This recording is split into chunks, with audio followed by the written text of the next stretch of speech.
Savaitės energijos, bendras fonas, žiūrime. Finansai, karjera, asmeniniai santykiai, asmeninis augimas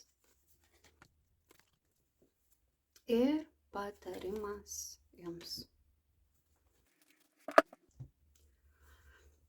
Pats bendras savaitės fonas, tai bus labiau apie pasimėgimą savim tema, sakyčiau. Žiūrime, kokios bus bendros tendencijos. Bendros tendencijos gali būti skatinančios priimti nugalėtojo poziciją, atstovėti savo tiesas, ar atstovėti savo taisykles, ar savo resursus, čia jau kiekvieną žiūrėkite pagal savo situaciją.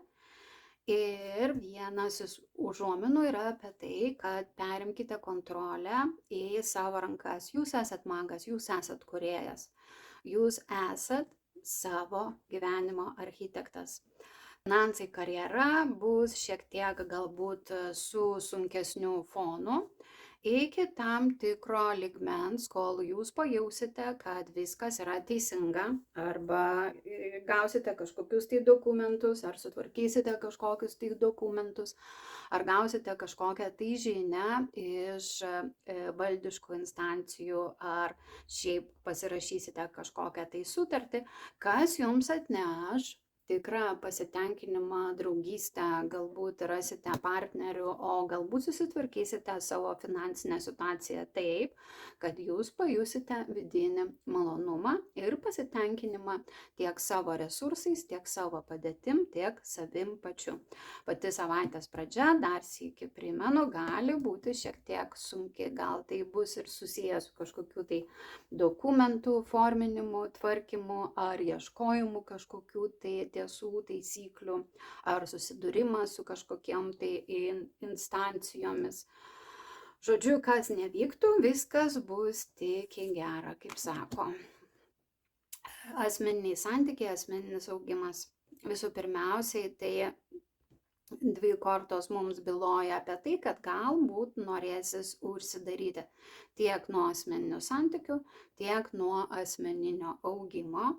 Gyvenimas gali pastatyti tam tikras situacijas, kad jums reikės kažkur tai kažką pasirinkti iš dviejų kelių. Ir vienas iš kelių, kuris gali būti, tai rinkitės save, savo poreikius, savo meilę, savo pojūčius, savo pozityvumą, savo išjautimą gyvenime. Taurių karalienė dar mums užsimena apie tai, kad tai gali liesti emocinį foną, intuicijas. Tai kažko tai negatyvaus nei asmeniniuose santykiuose, nei asmeninėme augime nesimato. Vienas iš aspektų tai tai, kad galbūt kažką tai apsvarstysite, galbūt atsidursite kažkokioje tai kryžkelėje, kur reikės kažką tai rinktis. Bet jūsų pasirinkimas turi būti nukreiptas į pačią save. Taigi patarimas jums visame savo gražume. Mes turim didįjį arkaną, šeštąjį, tai arkanas yra įsimylėjėlių. Ir jisai mums sako, rinkitės tai, kas jums yra priimtina iš pačios esaties. Ne iš to, ką kiti sako, ne iš to, kaip jūs logiškai išmąstytumėt ir skaičiuotumėt pragmatiškai, bet būtent iš to, iš pačios savo gilumos, iš esaties. Ar tai bus darbo klausimai, ar tai bus santykių, ar tai bus tam tikrų sprendimų. Įtaka turi būti iš pačio žmogaus, iš vidinio savo pojūtiminio aspekto. Taip, kaip jūs jaučiatės giliai gilumoje. Taip, kad neapgaudinėkite savęs ir eikite ten, kur jūs tiesiog šitaip vidus šaukia, traukia. Nepraleiskite to, rinkitės tai ir būkite su tuo. Sėkmingos jums savaitės.